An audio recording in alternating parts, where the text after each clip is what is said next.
வணக்கம். அனைவரையும் ஆரோக்கியம் நிகழ்ச்சிக்கு வரவேற்கின்றோம். ஒவ்வொரு வாரமும் உளம் சார்ந்தும் உடல் சார்ந்தும் ஏற்படக்கூடிய பிரச்சனைகள், அதற்கான காரணங்கள் மற்றும் தீர்வுகள் குறித்து நாங்கள் ஆரோக்கியம் நிகழ்ச்சியில் பேசி வருகின்றோம்.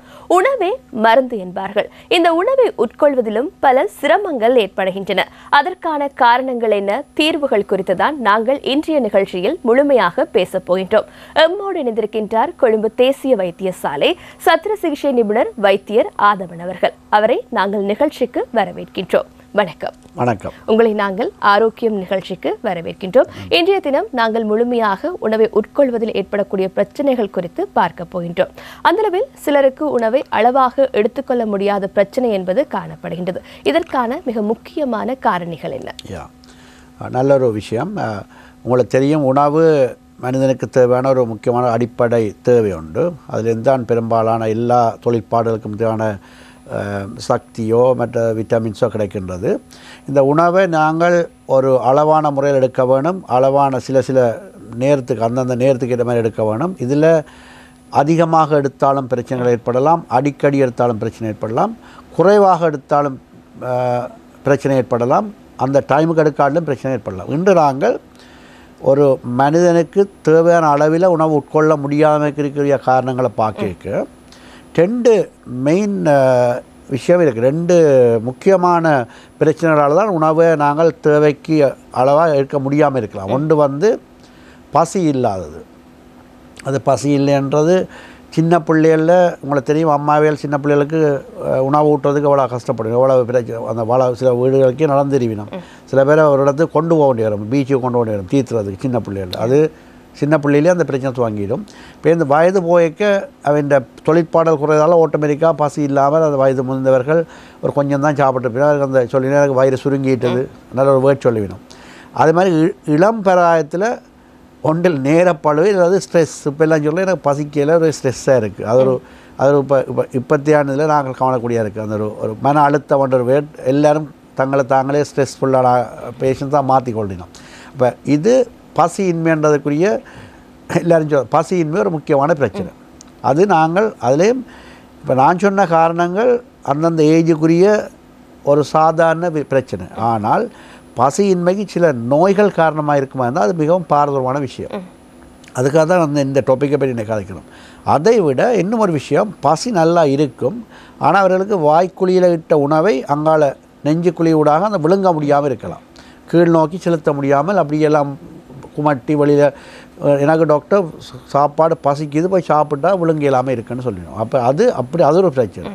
இது 2ம் மிக முக்கியமான பிரச்சனைகள். இது பற்றி பார்க்க போமா இருந்தால், முதலாவது பசி இருக்குது, சாப்பிட்ற சாப்பாடு நாங்கள் எடுக்கிற உணவு வாய்க்குள்ளிலிருந்து விழுங்க முடியாமல் இருப்பதற்கு காரணங்கள்.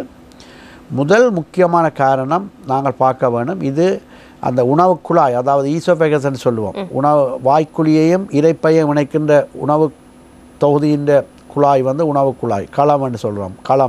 களம் என்கின்ற அந்த ஈசோஃபேகஸ், அதில் வரக்கூடிய புற்றுநோயின் ஆரம்ப கட்டத்திலிருந்து அது உணவு விழுங்க கஷ்டத்தை ஏற்படுத்தி ஒரு கட்டத்தில் முற்றுமுழுதாக உணவு நீர் ஆகாரம் ஒன்றையும் விழுங்க முடியாத உட்கொள்ள முடியாத நிலையை கொண்டு போய் விடலாம். அது அப்படி உணவை உட்கொள்ளாமல் விடும்போது நீண்ட கால ஒரு குறுகிற காலகட்டத்தில் அவருடைய பாடி வெயிட், அவருடைய உடல் பருமனும் குறைஞ்சிரு போதை பார்க்கலாம். இது ஒரு முக்கியமான காரணி. அதுக்காக நான் எல்லாருக்கும் புற்றுநோய் தான் காரணம் என்று சொல்ல வரவில்லை. ஆனால் இதை விட வேறு பிரச்சனைகளும் இருக்குது. ஒரு சில பேர்கள் உங்களுக்கு தெரியும், இந்த இளம் பராயத்தில் தெரியாமலோ தெரிந்தோ சில தேவையில்லாத பானங்கள், அதாவது சில ஒரு நஞ்சு தன்மையான பானங்களை குடித்திருக்கலாம், ஒரு தன்னை உயிரை மாற்றுறதுக்கு சூசைடல் அட்டம்னு சொல்லுவோம். அல்லது தெரியாமல் சில குறிப்பாக இந்த குடிபோதை பாவிப்பவர்கள், அவர்கள் அது குடி வகையை நினைத்து சில ஆசிட் அல்லது வேறு கெரசின் ஆயில் போன்ற சில ரசாயன பதார்த்தங்களை அருந்துவதன் மூலம் இதை சொல்கிற ஹொரோசிஸ்ன்னு சொல்லுவோம். அது அந்தங்களுடைய உணவு குழாயின் உள்சுவரை இரிட்டேட் பண்ணி அதை எல்லாம் டேமேஜ் பண்ணுறதால வரக்கூடிய ஸ்டிக்ஷர் ஃபார்மேஷன், அது சுருக்கத்தை ஏற்படுத்தும். அதாலையும் அவர்களுக்கு பெர்மனண்டாக ஒரு குறிப்பிட்ட உணவு வகையை மட்டும்தான் சாப்பிடக்கூடிய மாதிரி வரும். அது விழுங்க முடியாத கஷ்டத்தை உட்படுத்தலாம். இதை விட ஸ்ட்ரோக் மாதிரி உங்களுக்கு தெரியும், சில எங்களுக்கு நரம்பு தொகுதியில் ஏற்படக்கூடிய பாரிசவாதம், அந்த வாதத்தன்மையும் எங்களுக்கு உணவு குழாயிலே நரம்புகள் தொழிற்பாடில் தான் எல்லாம் இயங்கிக் கொண்டிருக்கும். அந்த உணவு குழாயை இயக்குகின்ற நரம்பில் ஏற்படுத்தக்கூடிய ஸ்ட்ரோக் மூலமும் அல்லது நரம்பு அதால் சில நரம்பு இயல் சம்பந்தமான டிசீஸ் காரணமாகவும் விளங்க முடியாத கஷ்டங்கள் ஏற்படலாம். அதுவும் ஒரு காரணம். அப்போ உங்களுக்கு வடிவாக விளங்குது, ஒருவருக்கு உணவை பசி இருக்குது ஆனால் உட்கொள்ள விளங்க முடியாமல் இருக்குமா இருந்தால் அது முதலாவது நாங்கள் அதுவும் வயது முதிர்ந்தவர்களில் முதலாவது பார்க்க வேணும். ஒரு குறுகிய காலகட்டத்துக்குள்ளே அவர்களுக்கு இந்த பிரச்சனை ஏற்படுமா இருந்தால் இது உணவு குழாய், அதாவது களத்தில் ஏற்படக்கூடிய ஈசோஃபேகஸில் ஏற்படைய கேன்சராக இருக்கலாம், அல்லது ஒரு ஸ்ட்ரோக் வந்திருக்கலாம், அல்லது நான் சொன்ன மாதிரி அவர்கள் ஏதோ ஒரு பிராயத்தில் அவர்கள் எடுத்த அந்த ரசாயன பதார்த்தங்கள், ஈவன் ஆல்கஹால் கூட சில பேர் அது புளியான முறையில் புளியான எமௌண்ட்டில் அதை எடுக்கும்போது அது உள் சுவர்களை எரித்து அதை டேமேஜ் பண்ணி அதால் வரக்கூடிய தாக்கத்தால் ஸ்டிக்ஷர்ன்றது உணவு குழாய் சுருக்கங்கள் ஏற்படுறது. அந்த சுருக்கங்கள் நாங்கள் இப்போ சோறு போன்றவர்களுக்கு திரவ பதார்த்தங்களை விழுங்கக்கூடியதாக இருக்கும். ஆனால் கட்டியான சோறு கறியோ அல்லது இடியப்பம் அப்படியான சொலிடான உணவுகளை உண்ண முடியாமல் வரலாம். அது ஒரு வகையான டிஸ்பேஜியா. அதுக்கு நாங்கள் மெடிக்கல் டேர்மில் டிஸ்பேஜியான்னு சொல்லுவோம், உணவு உட்கொள்ள முடியாமை. அப்போ இது ஒரு முக்கியமான swallowing difficulty, இப்போ விழுங்குறதுல ஏற்படக்கூடிய கஷ்டம். அப்போ இது ஒரு முக்கியமான பிரச்சனை. ஏன்னா இப்போ உங்களை விளங்குது களத்தில் ஒரு கேன்சரும் அதுக்கு காரணமாக இருக்கிறபடினால இதை நாங்கள் உதாசீனம் செய்ய முடியாது. அப்போ ஒருவருக்கு உணவு உட்கொள்வதில் பிரச்சனை ஏற்படுமா இருந்தால் கட்டாயம் அதை பற்றி நாங்கள் சிந்திக்க வேணும். கண்டிப்பாக. அடுத்தது நாங்கள் சொன்னோம் பசியின்மை. பசியின்மைக்கு வேலைப்பளு, டிப்ரெஷன், ஈவன் மன ரீதியான தாக்கம் கூட முதலாவது காரணமாக இருக்கலாம்.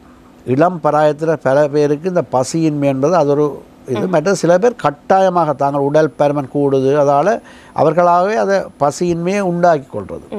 பசியின்மை அதை மனதாலேயே வெறுக்கிறது உணவு. ஏன்னா தான் உடம்பு அது ஒரு பிழையான விஷயம். ஏனெண்டா உடல் பருமன் கூடுறதுக்கு ஒரு சில பேருக்கு தான் அந்த உணவு உட்கொள்கிற அளவு கூட. சில பேரை கேட்டால் தெரியும், உணவு உட்கொள்கிறது குறைவாக இருந்துமே உயர் பருமன் கூடிக்கொண்டு போகும். அது அவருடைய ஜெனட்டிக்காக இருக்கலாம், வேறொரு டிசீஸ், ஒரு தைராய்டு டிசீஸாக இருக்கலாம், வேறொரு ஹோமோனின் தாக்கங்களாக இருக்கலாம்.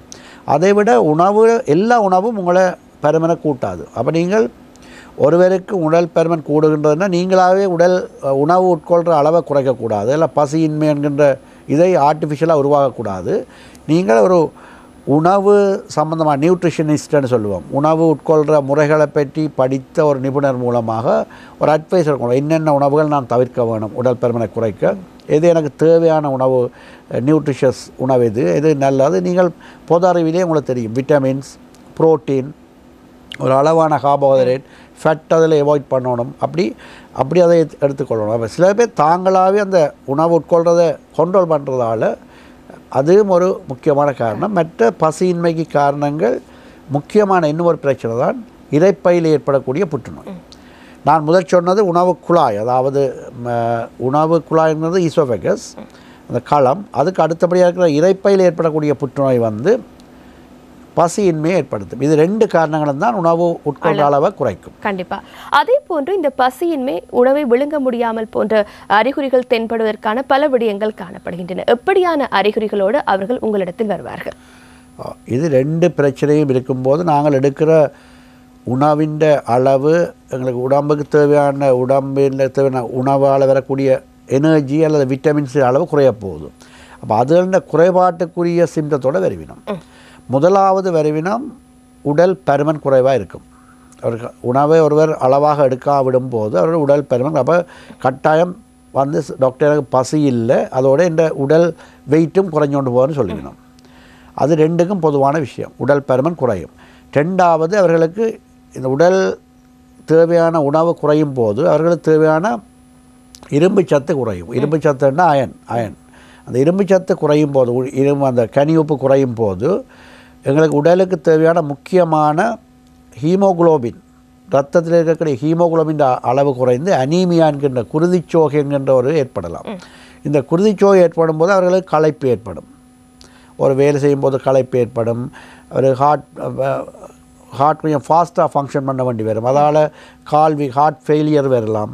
கொஞ்சம் நடக்க மூச்சு வாங்கும். அந்த இந்த அனீமியா குருதிச்சோகைக்குரிய எல்லா சிம்டமும் அவருக்கு வரலாம். மற்றது எனக்கு புரோட்டீன் குறைபாடு ஏற்பட்டு தசைகள் தொழிற்பாடு இருக்கும்போது அவர்களால் வலிமையாக செய்த வேலைகள் செய்ய முடியாமல் இருக்கலாம். மூட்டுகளில் கால்சியம் நீங்கள் அதை பார்த்திங்கன்னா உங்களோட உடலுக்கு உணவிலிருந்து வரக்கூடிய கனியுப்புக்கள், விட்டமின்ஸ், எனர்ஜி, சக்தியை கொடுக்கக்கூடிய எல்லாம் குறையிறபடினால அது இல்லாதால் வரக்கூடிய சிம்டம் எல்லாம் வரும். ஜாயின்ட் பெயின் சொல்லுவினோம், எனக்கு ஒரே தூக்கமாக இருக்குன்னு சொல்லுவினோம், சோர்வாக இருக்குது, எனக்கு ஒரு ஒரு எந்தூசியாசம், ஒரு வழியில் ஒரு டிப்ரெஷனாக இருக்கிறேன்னு சொல்லுவினோம், எனக்கு டாக்டர் வழியில் போக விருப்பம் இல்லை, ஆக்களோட கதைக்கு விருப்பம் இயலாமல் இருக்குது.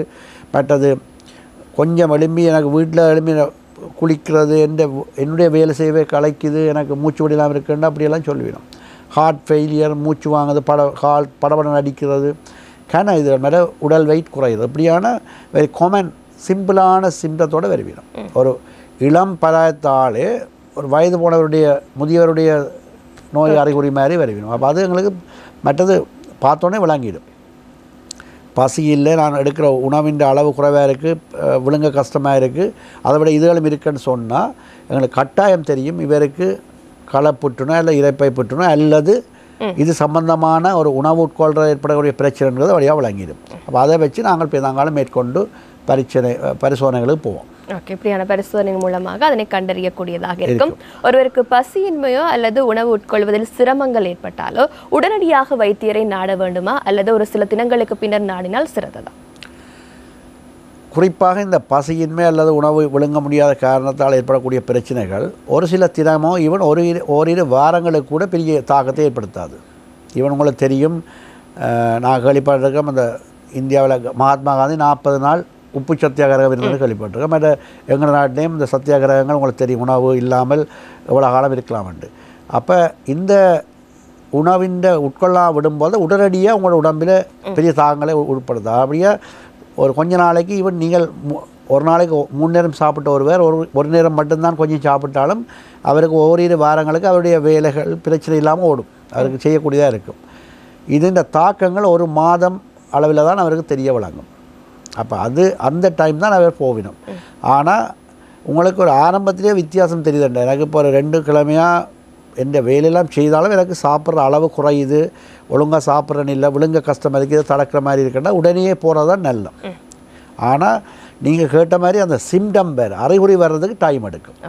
அது உடனே என்ன எங்களோட உடம்பில் உணவிலிருந்து சேமிக்கப்பட்ட சேமிப்புகள் இருக்குது, அது கொழுப்பாகவோ இல்லை ஈரலில் அல்ல வேறு வேறு வடிவங்கள்லேயே அது சேமிக்கப்பட்டிருக்கு. அதில் எங்களோட உடம்பு பாவிச்சு கொண்டிருக்கும். அதை உபயோகித்து அந்த உணவால் வரக்கூடிய குறைபாட்டை வெளியில் காட்டாமல் தன்னுடைய வேலை செய்து கொண்டு இருக்கும், சேமிப்பு இருக்கிறபடினால. இப்போ உங்களோட வீட்டில் ஒரு ஈவன் வருமானம் இல்லாட்டிலும் even during the corona time 2 வருஷமோ 1.5 வருஷம் எல்லாரையும் பூட்டி வச்சாலும் எல்லாருக்கும் ஒரு சேமிப்பு இருந்தபடியாக அவை உழைப்பு இல்லாட்டிலும் அந்த காசை கொடுத்து பேசிக்காக தங்களோட செலவுகளை பார்த்துக்கொண்டு இருந்த மாதிரி எங்களோட பாடியிலேயும் அந்த சிஸ்டம் இருக்குது. சேமிப்பு, அந்த உணவின் சக்திகளை, உணவு பதார்த்தங்கள், விட்டமின்ஸை சேமித்து சில வச்சிருக்கும், அதை ஒரு குறிப்பிட்ட காலத்துக்கு பாவிக்கும். ஆனால் அந்த சேமிப்பு முடிவடையும் பொழுது தான் எங்கள் உடலில் அந்த குணங்குறிகள் தெரியும். ஆனால் ஆரம்பத்துலேயே ஒரு நோயாளிக்கு தெரியும், எனக்கு இப்போ கொஞ்சம் விருப்பம் இல்லாத மாதிரி இருக்குது, 2 நாளாக எனக்கு சாப்பாடு போயில, 3 நாள் இன்றைக்கும் எனக்கு விருப்பமான சாப்பாடை கூட நான் பார்க்க வெறுப்பு வருது, விழுங்க கஷ்டமாக இருக்குன்னா உடனே அதுக்கு மருத்துவரை நாடுதான் இப்போ நல்லம். எந்த ஒரு டிசீஸ்லேயும் நீங்கள் அந்த பேஷண்ட் ஒரு விஷயத்தை கண்டுபிடிச்சா உடனே அதுக்குரிய மருத்துவருடைய அட்வைஸ் இருக்கிறதா நல்லம். நிச்சயமாக அந்த அளவில் பார்த்தால் பொதுவாக எங்களுக்கு பசியின்மையோ அல்லது உணவு விழுங்குவதில் சிரமம் ஏற்பட்டாலோ உடனடியாக வைத்தியரை நாடுவது என்பது சிறந்ததென நீங்கள் கூறியிருந்தீர்கள். இன்னொரு விடயமாக எங்களுக்கு புற்றுநோயோ வேறு எதுவும் நோய்கள் இருந்தால் எங்களுக்கு இந்த பசியின்மை ஏற்படக்கூடிய வாய்ப்புகள் காணப்படுவதா? பொதுவாக நாங்கள் சரியாக இந்த 3 வேளையும் உணவு எடுத்துக்கொள்ளாவிட்டால் வயிற்று பகுதியில் பல பிரச்சனைகள் ஏற்படுவதாக வைத்தியர்கள் கூறுகின்றார்கள். அவ்வாறு பாரதூரமான விளைவுகள் எவை காணப்படுகின்றன? அதில் முக்கியமாக இந்த புற்றுநோய் என்பது நாங்கள் சொன்ன மாதிரி அது களப்புற்றுநோயாக இருக்கட்டுக்கும் இரைப்பை புற்றுநோயாக இருக்கட்டுக்கும் அதில் திடீரென மாற்றங்கள் ஏற்படாது.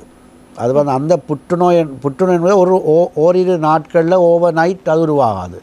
இது ஒரு நீண்ட கால ஒரு ப்ரோசஸ்லாம் வரும். அது இரைப்பையில் வந்து சில இரைப்பை புற்றுநோய் வந்து இரைப்பை அழற்சி மாதிரி வந்து இரைப்பையில் ஒரு புண் வந்து அல்சர் வந்து அந்த அல்சர்லேருந்து தான் கேன்சர் வர்ற மாதிரி ஒரு தோற்றப்பாடு இருக்கும். அது அதுவும் ஒரு லாங் டேர்ம் எடுக்கலாம். ஆனால் கேன்சர் மாற்றம் அடைந்தால் அது இந்த பரவல் விரைவாக இருக்கும். ஒரு ஒரு ஒரு விஷயம் வந்து கேன்சராக இரைப்பை புற்றுநோய் அல்லது களப்புற்றுநோய் வருவதற்கு டைம் எடுக்கலாம்.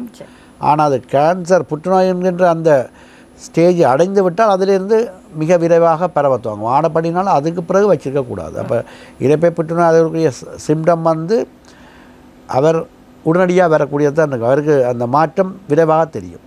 ஒருவருக்கு களப்புற்றுநோய் அல்ல இரைப்பை புற்றுநோய் உருவாகிவிட்டால் அந்த நோயாளி தானாகவே கட்டாயம் மருத்துவர்கிட்ட போக வேண்டிய கட்டாயத்துக்கு அவர் தள்ளப்படுவார். அவர் வீட்டை இருக்க முடியாது. அது வீட்டுக்காரரும் தூக்கி கொண்டு வேற கூட்டிக் கொண்டு வர வேண்டி வரும். அவ்வளோதுக்கு அது அதின் தாக்கம் இருக்கும்.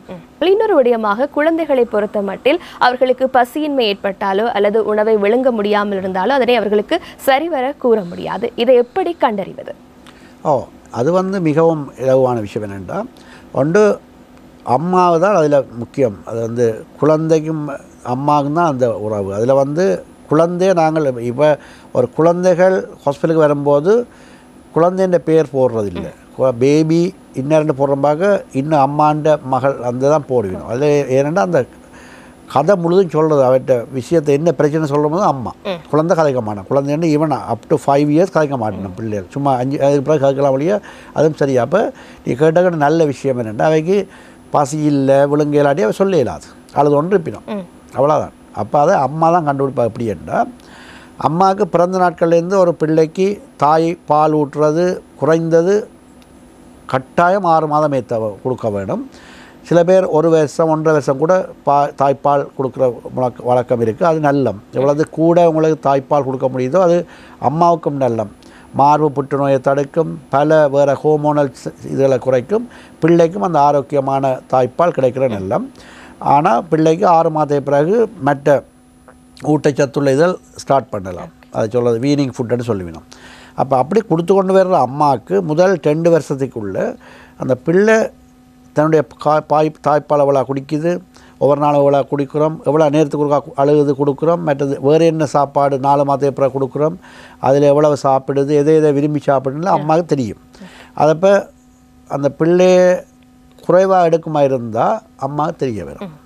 மற்றது அவாவுக்கு பால் ஊட்ட முடியாட்டில் அவாவுக்கு பால் தாய்ப்பால் கனதியாக இருந்து அந்த பால் குடித்ததை குடிக்காத அவாவுக்கு தெரியும். எவ்வளோ இந்த முறை குடிக்கலைன்னா பிள்ளை அழுது கொண்டே இருக்குன்னா அப்போ ஏதோ பிரச்சனை தெரியுமா. அப்போ உடனடியாக மருத்துவ சாலைக்கு பீடியாட்ரிஷன் சிறுவர் மருத்துவ சாலைக்கு போய் காட்ட வேணும். அது அவர்கள் அது பிள்ளைக்கு ஒரு ஏதாவது குடலில் வரக்கூடிய குடல் நீட்சி அடையும் அவர்களுக்கு. அந்த நம்ம குடலில் அது திருப்பங்கள் ஏற்படலாம். அது சொல்கிறது ரொட்டேஷனல் சேஞ்சஸ். மற்றது சிலோட ஃபுட் அலர்ஜி வரலாம். ஒரு குறிப்பிட்ட ஏஜுக்கு பிறகு வீனிங் ஃபுட் ஸ்டார்ட் பண்ண பிறகு ஃபுட் பாய்சனிங் இல்லை என்ட்ரைட்டிஸ் மாதிரி டயரியா மாதிரி வரலாம். அதுக்கு சில ஜீவனி போன்ற இதில் எடுத்த உடனே அவர்கள் ஆன்டிபயோட்டிக் ஒன்று கொடுக்க மாட்டோம். அது சிறுவர்களை பார்க்குற பீடியாட்ரிஷன் அட்வைஸ் பண்ணி தான் போகணும். இதில் வந்து முக்கியம் பீடியாட்ரிஷன் என்கின்ற ஒரு செக்ஷன் இருக்குது. குழந்தைகளுக்குரிய மருத்துவ நிபுணர்கள் தயவு செய்து அந்த குழந்தைகளுக்கு ஏற்படும் பிரச்சனைகளை நீங்கள் கட்டாயம் அந்த சிறுவர் வைத்தியசாலையில் சிறுவர்களுக்குரிய பீடியாட்ரிஷன் மருத்துவ நிபுணர்களிடம் காட்ட வேணும். உங்களுக்கு ஈவன் கூட ஒரு ஜென்ரல் ஃபிசிஷியனை காட்டினாலும் அவரை அட்வைஸ் பண்ணாருன்னா அங்கே தான் போகணும். இது நீங்கள் கேட்ட கேள்வி அப்படின்னா குழந்தைகள பிரச்சனை எப்படி கண்டுபிடிக்கிறாங்க, அதை சரியான முறையில் அணுகுகிற ஒரு தாய் தான் கண்டுபிடிக்கலாம். அது அவள் கண்டுபிடித்தால் அவள் தன்னுடைய சில தாய்மார்கள் கை மருந்துகளை வேண்டிய அம்மான்ற முறையிலிருந்து சில ட்ரெடிஷனலாக நடக்கக்கூடிய கை மருந்துகள் அதை கொடுத்து பார்ப்பினோம். அவை தெரியும். சில ஒவ்வொரு சமூகத்திலையும் ஒவ்வொரு விதமான ட்ரெடிஷனல் மெடிசின் இருக்குது. அது செய்கிற ஒரு பிழையும் இல்லை. தமிழர்கள பண்பாடு ஒன்று இருக்கும், முஸ்லீம் கிறிஸ்தவர்கள் பௌத்தர்கள் இந்தியாவில் ஒரு பண்பாடு இருக்குது, மேலத்தியவர்கள் வேறு மாதிரி இருப்பார். அவர்களோட குழந்தை வளர்ப்பு வித்தியாசம். அப்போ அந்த ட்ரெடிஷன் அவை வேண்ட சமூக அமைப்பு முறையும் தாய்மார்கள் தான் அதில் முக்கிய பகுதினம். அதில் தாய்மார்கள்லாம் டிசைட் பண்ணாலும் இது எங்களுக்கு அப்பாற்பட்டு ஒரு மருத்துவ தேவை இருக்கா, ஒரு பீடியாட்ரிஷனை பார்க்கணுன்னா கூட்டிகிட்டு போகணும். இதுலேயும் நான் சொல்லுவேன், கணக்க நேர தாமதம் எடுக்காமல் உடனடியாக ஒரு குழந்தை சரியான அளவில் உணவு எடுக்குதில்லை, பால் குடிக்குதில்லை, அதுக்கு மற்றது அவன் மலம் போகிற அளவிலேயும் பறி சொல்லலாம். ஒருவருடைய உணவு உட்கொள்கிறத வச்சு தான் அவர்களுக்கு மலம் போகிறதும் இருக்கும். மலம் போகிறதில் மலம் போகவில்லை, அவர்களுக்கு மோஷன் போகவில்லை, இன்றைக்கு 2 நாளாக அவர்களுக்கு மோஷன் போகவில்லைன்னா அவர்களோட உணவு எடுத்த அளவு குறைவு, அல்லது வயிறில் வீக்கம் இருக்குது, அவருடைய அப்டமன் டிஸ்டென்ஷனாக இருக்குது, அலீனம் பெயினாக இருக்குன்னு சொன்னால் அதுவும் உணவில் ஏற்படக்கூடிய பிரச்சனைகளை தான் இருக்குன்றது விளங்கிக் கொள்ளணும். அப்போ இதுகள் எல்லாம் அவை டிசைட் பண்ணலாம் ஒரு டாக்டர்கிட்ட போகிறதா இல்லையாட்டு. கண்டிப்பாக குழந்தைகளுக்கான சில அறிகுறிகள் தென்படும் பட்சத்தில் தாய் அதனை சரிவர கண்டறிந்து உடனடியாக வைத்தியரை நாடுவது, அதுவும் குழந்தைகளுக்கான வைத்தியரை நாடுவது என்பது மிக சிறந்தது என கூறியிருந்தீர்கள். அதே போன்று இந்த பசியின்மை உணவை விழுங்குவதில் ஏற்படக்கூடிய பிரச்சனைகளுக்கான தற்போதைய மருத்துவ பரிசோதனைகள் என்னவாக இருக்கின்றன? இதில் மிகவும் சிம்பிளாக இப்போ லேட்டஸ்ட் நான் நினைக்கிறேன் ஒரு 30-40 வருடங்களுக்கு முதலே கண்டுபிடிக்கப்பட்டு விட்டது எண்டோஸ்கோப் என்கின்றது. இது ஒரு கேமராவை நாங்கள் நேரடியாக வாய்க்குழி ஊடாக அந்த ஒரு ஃப்ளெக்சிபிளான ஒரு கேமரா, அது எண்டோஸ்கோப்பி பெரும்பாலான இப்போ அதே மாதிரி எல்லோரும் செய்திருப்பீங்கள். ஒரு கேஸ்ட்ரைட்டிஸோ சும்மா ஒரு டிஸ்பெப்சியால் விழுங்க கஷ்டம்னு சொன்னால் உடனே நாங்கள் இது மாதிரி அட்மிட் பண்ண தேவையில்லை. ஒரு ஓபிடி ப்ரொசீடியர், அது கவர்மெண்ட் ஹாஸ்பிட்டலில் இருக்கலாம், ப்ரைவேட் ஹாஸ்பிட்டலில் இருக்கலாம். ஒரு 6 hours ஃபாஸ்டிங்கோட உடனடியாக நாங்கள் அந்த ப்ரொசீடியர் செய்வோம். இதுதான் முக்கியமான விஷயம், இது கட்டாயம் செய்ய வேணும். இதில் அந்த பேஷண்ட்ஸ் நான் இது செய்ய மாட்டேன்னு சொல்லக்கூடாது. இது ஒரு பேசிக் இன்வெஸ்டிகேஷன். அதை அந்த அந்த எண்டோஸ்கோப்பி மூலமாக இதுக்குரிய முக்கியமான எல்லா தரவுகளும் பெரும்பாலும் 99% டயக்னோசிஸ் கண்டுபிடிக்கலாம். இந்த விழுங்க கஷ்டமானதுக்கு காரணம் என்ன, அதுக்குரிய சில சிகிச்சை முறை கூட செய்யலாம்.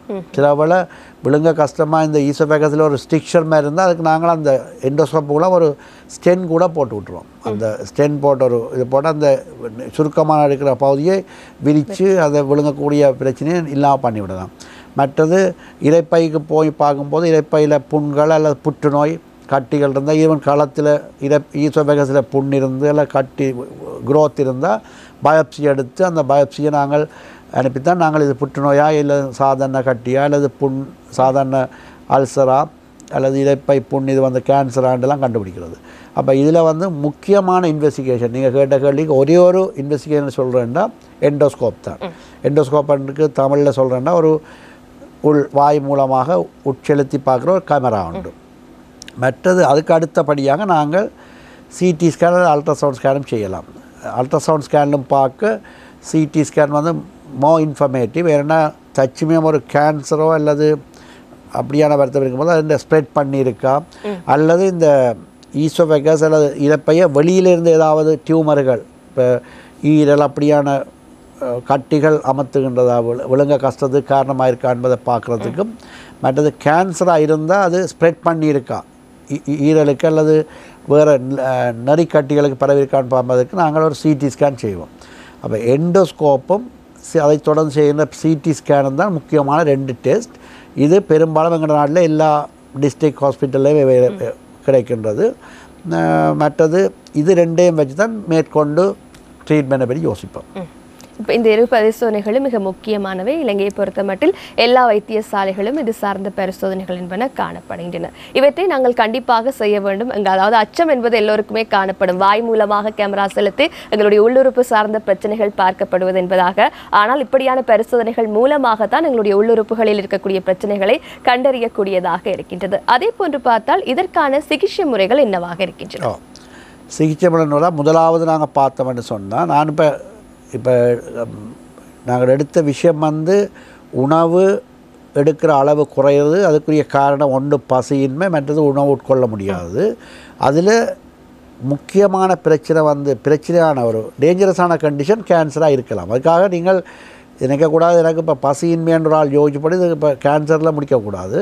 நான் இன்றைக்கு இப்போ சொல்கிற விஷயம் எண்டோஸ்கோப் செய்து தச்சுமையாக இது ஒரு 100க்கு 5 அல்லது 10 வீதம் தான் வரலாம். அப்படி கேன்சர்னு வந்துட்டா ஈசோஃபேகஸில் கேன்சர் வந்தால் இரைப்பையை தொடுக்கிற அந்த களத்தில் கேன்சர்னு சொன்னால் அதுவும் பரவாமல் ஏர்லி ஸ்டேஜாக இருந்து நாங்கள் அதை அந்த இரைப்பைக்கையும் களத்தையும் அந்த அந்த தொடுக்கிற அந்த குழாய் பகுதியை அகற்றி அது இப்போ நாங்கள் லேப்ரோஸ்கோப் மூலமாகவே அகற்றோம். லேப்ரோஸ்கோப் என்கின்றது பழைய மாதிரி நெஞ்சறையையும் வயிற்றையும் வெட்டி செய்யாமல் துளைகள் மூலம் கேமராவை வைத்து அந்த லேப்ரோஸ்கோப் தொரக்கோஸ்கோப்பி மூலமாகவே அந்த அந்த களப்பகுதியை அகற்றி இரைப்பையை கொண்டு வந்து நாங்கள் களத்தில் அதை ஜாயின் பண்ணுவதன் மூலம் இந்த புற்றுநோயை முற்றாக அகற்றலாம். இது நான் சொல்கிறது புற்றுநோய் என்று கண்டுபிடிக்கப்பட்டு அது ஸ்ப்ரெட் பண்ணாமல் இருந்தால். ஆனால் இரைப்பையில் புற்றுநோய் ஏற்பட்டால் அதுவும் அதே மாதிரி அந்த இரைப்பையை அகற்றுவதன் மூலம் நாங்கள் இதுக்குரிய சிகிச்சையை செய்யலாம்.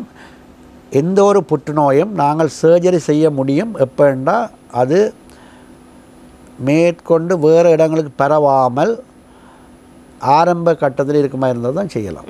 மற்ற அந்த பேஷண்ட் வந்து சர்ஜரி செய்கிறதுக்கு சத்திர சிகிச்சை செய்வதற்கு அவருடைய உடல் இதயம் நெஞ்சு அந்த சுவாச பைகளின் தொழிற்பாடு சரியாக இருக்க வேணும். மற்றது டயபெட்டிக் பேஷண்ட்டாக அந்த டயபெட்டிக் கண்ட்ரோல் அதுகளெல்லாம் இருக்க வேணும். அதுகள் நாங்கள் அந்த சர்ஜரி டைமில் பார்த்துக்கொள்வோம். அப்போ இது ரெண்டும் முக்கியமான சில பிரச்சனை நான் சொல்லிட்டேன். இதை விட நான் சொல்கிறேன், சில பேருக்கு இந்த விழுங்க கஷ்டத்துக்கு காரணம் ஒரு ஸ்ட்ரோக்காக இருக்கலாம். ஒரு என்ன சொல்கிறது வாதம் வந்து அதாவது நரம்பு ஏற்படக்கூடிய ஒரு தொழிற்பாடு காரணமாக சில கைகால் வழங்காத போகிற மாதிரி இரைப்பைக்கு போகிற அந்த பாதையில் நரம்பு பாதிக்கப்பட்டு ஸ்ட்ரோக் மாதிரி வந்து விழுங்க முடியாமல் இருந்தால் நாங்கள் 10 ஆப்ஷன் இருக்குது. இந்த நேசோ கேஸ்ட்ரிக் டியூப்னு சொல்லுவோம், எஞ்சி டியூப்னு கேள்விப்பட்டவங்க. மூக்கின் ஊடாக ஒரு டியூப்பை போட்டு இரைப்பையில் விட்டு அதுக்கு ஊடாக நாங்கள் தண்ணி சாப்பாடில் மட்டும் நீர் திராவங்கள் உணவுகளை மட்டும் செலுத்தலாம். அல்லது அவர்களுக்கு வயிற்றின் ஊடாக அந்த எண்டோஸ்கோப் மூலம் ஒரு பெக் டியூப்னு சொல்லுவோம், பெர்க்யூட்டேனியஸ் எண்டோஸ்கோபிக் கேஸ்ட்ரிக் டியூப்னு சொல்லுவோம், ஃபீடிங் டியூப் உண்டு. அதை வயிற்றில் போட்டுவதன் மூலம் அந்த வயிற்று இருக்கிற குழாய் மூலமாக மூக்கால் போடும்போது இருக்குது அந்த சில பேருக்கு அது டிஸ்டர்பன்ஸாக இருக்கும், நீண்ட காலத்துக்கு கஷ்டமாக இருக்கும். ஏன்னா அந்த ஸ்ட்ரோக் அதில் வந்தால் கிட்டத்தட்ட பெர்மனெண்ட். உங்களுக்கு தெரியும் கைகால்கள் அந்த பாரிசவாதம் மாதிரி வந்தால் அது கொஞ்சம் எக்ஸசைஸ் செய்து கொஞ்சம் இம்ப்ரூவ்மெண்ட் வர மொழியே பெர்மனெண்ட்டாக 100% க்யூர் பண்ண இயலாது. அப்படியானவர்களுக்கு நாங்கள் பெர்மனெண்ட்டாக சாப்பாடு அந்த உணவு கொடுக்குற ஒரு வழியை பார்க்க வேணும். அதுக்கு ஒன்றில் நேசோ கேஸ்ட்ரிக் டியூப் கொடுக்கலாம். அது கொஞ்சம் டிஸ்டர்ப் அவருக்கு அந்த மூக்கில் போட்டிருக்க அது அவரோட முகத்தை சுத்தமாகிற கஷ்டமாக இருக்கும். மற்ற மூச்சு திணறல் ஏற்படலாம். இதோட அந்த டியூபை இழுத்து அவர் தொண்டையில் வந்து அது இடைஞ்சலாக இருக்கலாம். ஆனப்படினால நாங்கள் வயிற்றில் துளை போட்டு அதுவும் எண்டோஸ்கோப்பி மூலமாக பெக் டியூபை போட்டு விடலாம். அதுவும் ஃபீடிங் செய்யலாம். அதை விட இன்னும் ஒரு முறை இருக்குது. இப்போ இரைப்பையில் கேன்சர் இரைப்பையில் பிரச்சனைன்னு சொன்னால் இரைப்பை சுருக்கங்கள் ஏற்பட்ட மாதிரி இருந்தால் நாங்கள் சிறுகுடலை கூட வெளியில் எடுத்து அதுக்கு ஒரு டியூப் மூலம் அந்த சிறுகுடலுக்குள்ளேயே நேரடியாக ஃபீடிங் ஜெஜினோஸ்டமின்னு சொல்லுவோம். அதில் கூட நாங்கள் அதில் என்னோட டிஸ்அட்வான்டேஜ்னால் நீங்கள் திண்ம உணவுகள் செலுத்த இயலாது. எல்லாம் செமி சாலிடெல்லாம் கரைச்சி ஒரு சொல்யூஷனாக தான் நீங்கள் கொடுக்கலாம். தண்ணி சாப்பாடு தான் அவரே கொடுக்கலாம். ஆனால் உடம்புக்கு தேவையான நியூட்ரிஷனை நான் கொடுத்துக்கொள்ளலாம். அது பாலாக இருக்கலாம், ப்ரோட்டீன்ஸ், மற்றது விட்டமின் சிரப், மற்றது ஆன்டிபயோட்டிக் கொடுக்கணும் அது சிறப்பாக கொடுக்கலாம். மற்றது கனி உப்புகள் எல்லாம் அந்த டேப்லெட்ஸ் எல்லாம் கரைச்சி கொடுக்கலாம். மற்றது இதுக்குரிய உணவு திராவ முறையில் இருக்கக்கூடிய உணவுகள் இருக்குது, ப்ரிப்பேர்ட் உணவுகள் இருக்குது, அது நாங்கள் கொடுக்கலாம். அப்போ அது ஒரு முறை. இது நான் சொன்னது ஸ்ட்ரோக்கில் வரக்கூடிய ஆக்களை செய்கிறது. மற்றது கேன்சர் பேஷண்ட்டுக்கும் சில பேருக்கு ஆப்ரேட் பண்ண முடியலையேண்டா நான் சொன்னதான சில பேருக்கு கேன்சர் வந்து அந்த புற்றுநோய் வந்து அட்வான்ஸாக இருந்தால் நாங்கள் ஆப்ரேட் பண்ணிடலாம். அவர்களுக்கு இப்படியான டியூப் மூலம் தான் நாங்கள் ஃபீடிங் செய்ய வேண்டி வரும். அவர்களுக்கு அது ஹீமோதெரப்பி ரேடியோதெரப்பி கொடுத்து கொண்டு ஃபீடிங் ஜெஜினோஸ்டமி இல்லை ஃபீடிங் பெக் டியூப் மூலமாக கொடுப்போம். இல்லை NG tube nasogastric tube. அப்போ இதை வந்து மெயினாக அந்த வீட்டு அங்கத்தவர்களும் அது அவருடைய நோயாளின்ற பெரும்பாலும் நான் சந்திக்கிற பிரச்சனைன்னா நாங்கள் இப்படி சொல்லும்போது நாங்கள் சும்மா இருக்கிற ஆளுக்கு அப்படி போட இல்லாது. எங்களுக்கு தெரியும் அது அந்த டியூப் மூலமாக சாப்பாடு கொடுக்குற ஒரு கஷ்டம். அதை கொடுக்க வைக்கும் கஷ்டம், அவருக்கும் கஷ்டம், அந்த பார்க்கலாக்களும் கஷ்டம். ஆனபடினால நாங்களும் விரும்பி செய்யலை. ஆனால் விளங்கி கொள்ள வேணும் அந்த வீட்டு குடும்பத்தவர்களும் அவருடைய சேர்ந்தவர்களும் அந்த பேஷண்ட்டும் இது வேறு வழி இல்லாமல் தான் அங்கே போட வேண்டியிருக்கு. அப்போ ஏதோ ஒரு வழியிலே அவருக்கு உணவு செலுத்த வேணும், உணவின் நியூட்ரிஷன் கொடுக்க வேணும். அப்போ இப்படி ஒரு முறையை கொடுக்கலாம். அது பெரும்பாலும் டெம்பரரியாக இருக்கலாம். அந்த பெர்மனன்ட் ட்ரீட்மெண்ட் முடியும் மட்டும் ஒரு டெம்பரரியாக இருக்கலாம். ஒரு சில பேருக்கு நான் சொன்ன மாதிரி அட்வான்ஸ் கேன்சர் அல்லது ஸ்ட்ரோக் மாதிரி வந்து பெர்மனன்ட் ஸ்ட்ரோக் வந்தாக்களுக்கு அது பெர்மனன்ட் டில் அவன் லாஸ்ட் டே லைஃப் முடியும் மட்டும் அந்த டியூப்பில் தான் நாங்கள் ஃபீடிங் செய்ய வேண்டிய ஒரு துப்பாக்கிய நிலை ஏற்படலாம். ஆனாலும் சம்திங் இஸ் பெட்டர் தேன் நத்திங்னு சொல்லுவோம். ஏதோ ஒரு வழியில் அவருக்கு உணவாக கொடுக்கக்கூடியதாக இருக்கும். மற்றது நீங்கள் இன்னும் ஒரு பிரச்சனை சொன்ன என்னென்னா, இதில் கூட நான் பார்த்தது கூட ஆல்கோஹால் எடுக்கிறவர்கள், ஒவ்வொரு நாளும் இரவில் வந்து ஆல்கோஹால் குடிக்கிற ஆண்கள், பெண்கள்லேயும் இப்போ சொல்லலாம், ஆனால் ஆண்கள்லாம் கூட அவர்கள் ஒரு முறை குடித்து அந்த போதையில் போய் சில அவர்கள் குடி அந்த இது பத்தாம் இருக்க வீட்டில் இருக்கக்கூடிய வேறு கெரசின் ஆயில், மண்ணெண்ணெயாக இருக்கலாம், பெட்ரோல் அல்லது வேறு ஆசிட், அதுகளை கூட குடிக்கிறார்கள் இருக்கணும். குடித்தா அது கொரோசிவ், அது வந்து ஆல்கோஹாலும் பொல்லாததான் இதுவும். அப்போ அவருடைய அந்த உள் பகுதியெல்லாம் எரிஞ்சு சுருக்கங்கள் ஏற்பட்டு அதை சொல்கிற பினைன் ஸ்டிக்சர்னு சொல்லுவோம். அதாலையும் விழுங்க கஷ்டம் ஏற்படலாம், அதாலையும் ஸ்டொமக் பாதிக்கப்பட்டு பசியின்மையெல்லாம் ஏற்படலாம். அப்போ அவைகளுக்கு அப்படியான ஆட்களுக்கு நாங்கள் எண்டோஸ்கோப்பில் இது கேன்சர் இல்லை, இது இவர் குடித்த அந்த கெரசின் ஆயிலோ அந்த கொரோசிவ் இதால் தான் வந்தேன்னு சொன்னால் நாங்கள் அவருக்கு விழுங்க கஷ்டம்னா அதனால் ஸ்டென்ட் போடலாம். அவர்களுக்கு நாங்கள் அந்த ஈசோஃபேஜியல் ஸ்டென்ட் இருக்குது, உங்களுக்கு தெரியும். இப்போ இவன் இப்போ ஹார்ட் அட்டாக் இதயத்தில் கூட பைபாஸ் செய்யாமல் அந்த பிளாக் வந்த இடத்துக்கு ஸ்டென்ட் போடணும்னு கேள்விப்பட்டிருப்பீங்க, அந்த ஆஞ்சியோபிளாஸ்டின்னு சொல்லுவான். அதே மாதிரி இங்கேயும் அந்த ஈசோஃபேகஸுக்கு ஸ்டென் போட்டு அந்த ஈசோஃபேகஸ் சுருக்கமுள்ள இடத்த விரித்து கொஞ்சம் விரியக்கூடிய மாதிரி செய்து விட்டோம்னா அந்த அவர்களுக்கு முந்தி விழுங்க முடியாமல் இருந்த சாப்பாடெல்லாம் விழுங்கக்கூடியதாக இருக்கும். இதுவும் ஒரு நல்ல விஷயம் இல்லை, ஆனால் ஏதோ something is better than nothing என்ற மாதிரி நாங்கள் சில இதெல்லாம் செய்யலாம். இதுகள் தான் நாங்கள் இப்போ ஒருவர் உணவு உட்கொள்ள முடியாமல் கேட்க இல்லை உணவு பசியின்மை என்று சொன்னால் வரக்கூடிய காரணங்கள், அதில் எப்படி கண்டுபிடிக்கிற என்ன சிம்டத்தோடு வருவீனு கேட்டீங்கள். அதில் குருதிச்சோகை இருந்தால் அந்த குருதிச்சோகையெல்லாம் நிவர்த்திக்கிறதுக்கு அயன் டேப்லெட் எல்லாம் கொடுக்க வேணும். பேருந்து எப்படி கண்டுபிடிக்கிறேன்னு பார்த்தோம். இப்போ ஒவ்வொரு காரணத்துக்கும் டிசீஸ் என்னென்ன செய்கிறேன்னு யோசித்தோம். அப்போ மெயின் இது வந்து ஸ்டொமக்கில் வரக்கூடிய கேன்சர், ஈசோஃபேகஸ் கேன்சர், அதை விட ஸ்ட்ரோக், அதை விட இந்த கொரோசிவால் வரக்கூடிய ஸ்டிக்சர்கள், இந்த இதில் தான் நாங்கள் யோசிக்க வேணும். பொதுவாக இதற்கான பல பரிசோதனைகள் முறைகள் குறித்து நீங்கள் கூறியிருந்தீர்கள். ஒருவர் பசியின்மையோடு உங்களோடு வருகின்றார், அவருக்கான எல்லா பரிசோதனைகள் நீங்கள் செய்தாலும் அவருக்கான சரியான விடயம் வந்து உங்களுக்கு தென்படவில்லை. இவர் சீராகத்தான் இருக்கின்றார், ஆனால் பசியின்மை உடல் மெலிந்து கொண்டே செல்கின்றது. இதற்கான காரணம் என்னவாக இருக்கின்றது? இது இப்படியான கேஸ் ஒரு நல்ல சேலஞ்சிங் கேஸாக இருக்குது. இதில் வந்து நாங்கள் திரும்பவும் அவருடைய அந்த ஹிஸ்ட்ரி திருப்பி அவரை வர பண்ணி, ஒரு ஆள் வந்து பசி இல்லை மெலிஞ்சிருக்கிறேன்னு எனக்கு இயலாமல் இருக்குன்னு தான் சொல்கிறேன். ஆனால் நீங்கள் சொன்ன மாதிரி டெஸ்ட்டுகள் எல்லாம் நெகட்டிவ், அவருக்கு ஸ்ட்ரோக்கும் இல்லை, எண்டோஸ்கோப் செய்து நார்மல், மற்றது அவருக்கு வேறு அந்த மதுபானம் அதுகளை இருந்த பழக்கம் இல்லை. ஆனால் பேருந்தப்போ நாங்கள் அப்படியானவர்களுக்கு பெரும்பாலும் இது இளம் பிராயத்தில் இருப்பினோம், இல்லை வயது போனவர்களாகவும் இருக்கலாம். குழந்தைகளில் இது குறைவு, குழந்தைகளில் இருக்கலாம், அது ஆனால் அது ஒரு டெம்பரரியாக தான் இருக்கும். ஆனால் இளம் பிராயத்தினரும் வயது போனவர்கள் அந்த ஏஜ் குரூப் அவர்களோட திருப்பி கூடுதல் அவர்களோட விவரங்களை கேட்போம். இதில் வந்து நாங்கள் அவருடைய சோஷியல் ஹிஸ்ட்ரியை கேட்போம்.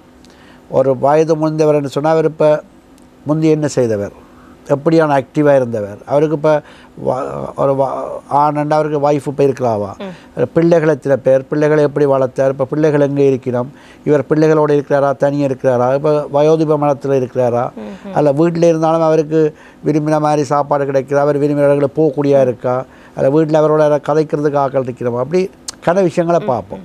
அது இந்த காலகட்டத்தில் கன பிரச்சனைகள், அது வயோதிபர்கள்.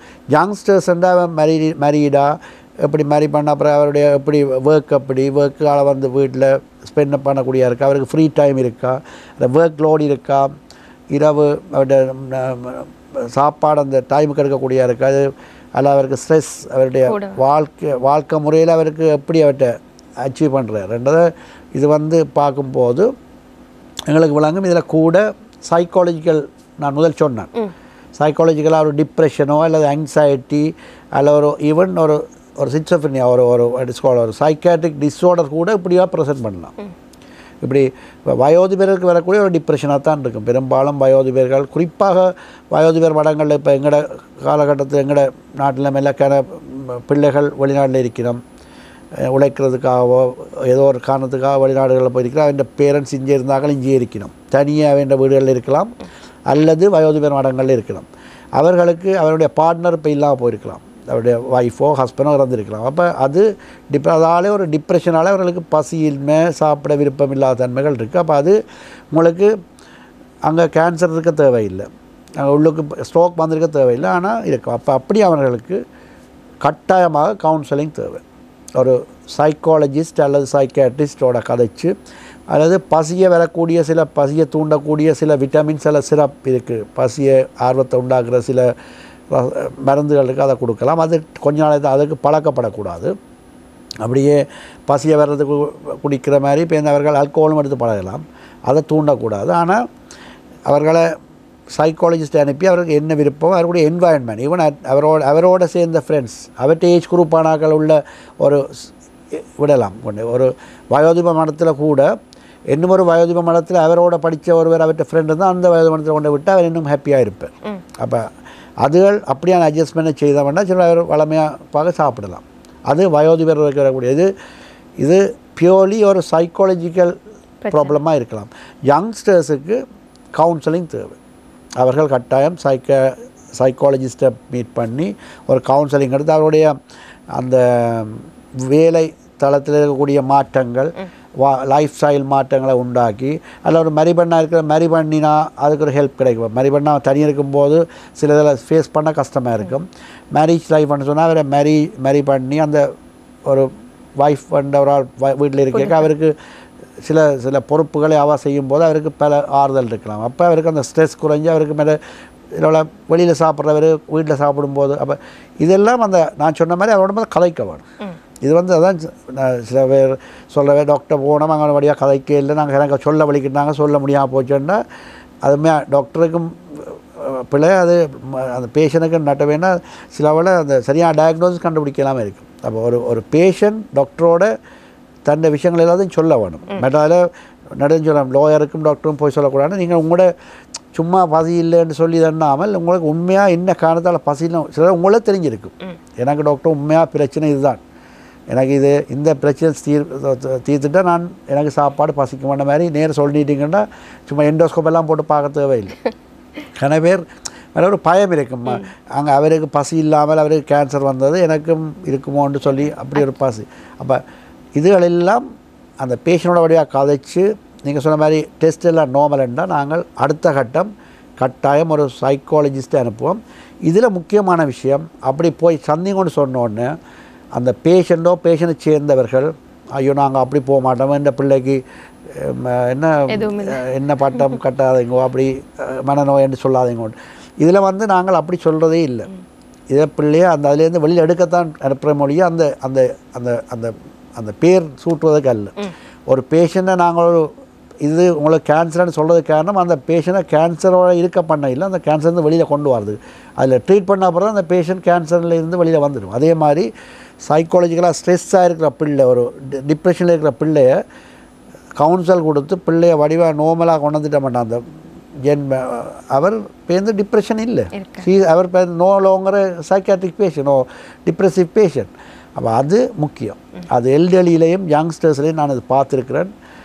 எல்லா டெஸ்ட்டும் நீங்கள் சொன்ன மாதிரி நார்மல், அது எந்த டிசீஸாக இருக்கட்டுக்கும் சிம்டத்தோட வரைக்க எல்லா டெஸ்ட்டும் நார்மல் என்றால் நீங்கள் திருப்பி அவையை போய் அவன் வாழ்க்கையை பற்றி கூட டீட்டெயில் எடுக்க உங்களுக்கு பிடிபடும். இது மன அழுத்தம் இல்லை மனதில் ஏற்படக்கூடிய சஞ்சலத்தால் வர பிரச்சனை, இது மென்டல் ஸ்ட்ரெஸ். இது ஒரு சைக்காட்ரிஸ்ட் தான் அதுக்கு ட்ரீட்மெண்ட் செய்யலாம். அது நான் ரிமூவ் பண்ணுவோம். கண்டிப்பாக ஒருவருக்கு பசியின்மை காணப்படுகின்றது, ஆனால் வைத்திய பரிசோதனையில் அதற்கான எந்த அறிகுறிகளும் தென்படவில்லை. அதற்கான மிக முக்கியமான காரணமாக மன அழுத்தம் காணப்படுகின்றது. அதற்கு கவுன்சிலிங் என்பது பெரியவர்கள் மற்றும் இளைஞர்களுக்கு தேவையான ஒன்றாக இருப்பதாக கூறியிருந்தீர்கள். அதே போன்று நீங்கள் இறுதியாக மக்களுக்கு சொல்லக்கூடிய அறிவுரை என்னவாக இருக்கும் இந்த உணவு விஷயத்தில்? உணவு விஷயத்தில் நான் சொல்லக்கூடிய முக்கியமான விஷயம் என்னென்றால், உணவு எங்களுக்கு அடிப்படையாக தேவையான ஒரு முக்கியமான விஷயம். அதை நீங்கள் உங்களோட ஆரம்ப கட்டத்திலேருந்து நீங்கள் என்னென்ன வகையான உணவுகளுக்கு பழக்கப்பட்டீங்களோ அதையே சாப்பிட்டு கொண்டு அதையே எடுக்க வேணும். அந்த அளவுகளிலே மாற்றம் ஏற்படக்கூடாது. எப்பாலும் இருந்துட்டு ஏற்படக்கூடிய சில மாற்றங்கள் ஒரு பிரச்சனையும் இல்லை. ஆனால் பெரும்பாலான ஆட்கள் பெரும்பாலான நேரங்களை நீங்கள் அந்த எடுத்த முறைப்படி எடுத்து கொண்டு வரும்போது அதில் உங்களோட கொண்டலுக்கு அப்பாற்பட்டு ஏதாவது மாற்றங்கள் ஏற்படுமா இருந்தால் அது உங்களுக்கு விளங்கிக் கொள்ள வேண்டும். இது சம் ப்ராப்ளம், எனக்கு ஏதோ பிரச்சனை ஏற்படுகின்றது. நான் வளமையாக எடுக்கிற டைமுக்கே சாப்பிட போய் நான் எடுக்கிற வளமையான உணவு இருக்கும்போது எனக்கு அது உட்கொள்ள முடியவில்லை, விருப்பம்லாம் இருக்கண்டா, ஒரு நாள் 2 நாள் பார்த்து விட்டு அது தொடர்ந்து அப்படி இருக்குமா இருந்தால் விதின் 2-3 டேஸில் நீங்கள் ஒரு மருத்துவ ஆலோசனை எடுக்கிற நல்லம். ஒரு காய்ச்சல் வந்துச்சுது, ஒரு வயிற்றோட்டம் வந்துச்சுது, ஒரு டெங்கு அல்லது ஏதோ ஒரு தொற்று ஏற்பட்டு அதுக்கு பிறகு அல்லது ஒரு இங்கே ஒரு பயணம் போய் வந்து களையில் கொஞ்ச நாள் சாப்பிட இல்லை பிரச்சனை இருந்துன்னா அதுக்கு பிரச்சனை இல்லை. நார்மலான உங்களோட டே டு டே ஒர்க்கில் இருக்கும்போது உங்களுக்கு உணவு உட்கொள்றதில் வளமையான உணவுகளில் மாற்றங்கள் ஏற்படுகின்றது என்றால், பசியின்மை அல்லது உட்கொள்ள முடியாமல் இருந்தால் நீங்களாகவே அதை பிற்போடாமல் ஒரு மருத்துவ ஆலோசனை எடுக்க வேண்டும். ஆனால் உங்களுடைய வளமையான அந்த உணவு வகைகளையும் உணவு பழக்க முறையையும் உணவு உட்கொள்கிற நேரத்தையும் தவறாமல் எடுக்க பழகினீங்கன்னா பெரும்பாலான பிரச்சனைகளை நீங்கள் தவிர்த்துக்கொள்ளலாம். இப்போ இந்த காலகட்டத்தில் வருத்தத்தை உங்களை நோய்களை வேண்டாமல் இருக்கிறதும், வைத்தியசாலைகளுக்கு போகாமல் தேவையில்லாமல் இன்ஜெக்ஷனை போடுறதோ டேப்லெட் எடுக்காமல் இருக்கிற நல்ல பண்ணிக்கிறேன். இந்த பல பிரச்சனைகளை நீங்கள் எதிர்கொண்டு இருக்கிறீங்கள். மருந்து பிள்ளையா, அது அலர்ஜியா, அது இது அங்கே இது நடந்தது, ஒவ்வொரு பத்திரிகை செய்திகள் அதில் உங்களை குழப்பத்தை ஏற்படுத்துது. எதுவும் வருமுன் காப்பது தான் நன்று. அப்போ உங்களை சுகதேகியாக வச்சுருக்கிற மாதிரி இந்த ஆரோக்கியம்ங்கிற இந்த டாபிக் ஏற்ற மாதிரி ஆரோக்கியமாக இருந்துட்டீங்களா எதுலேயும் உங்களுக்கு பிரச்சனை குறைவாக இருக்கும். எங்களுக்கும் டாக்டர்ஸுக்கும் வேலை கொஞ்சம் குறைவாக இருக்கும்னு நான் நினைக்கிறேன்.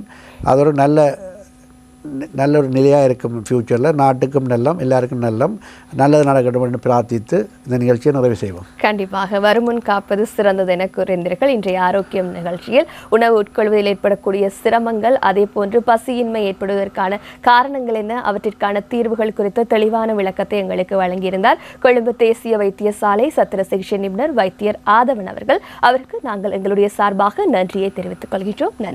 நன்றி, வணக்கம்.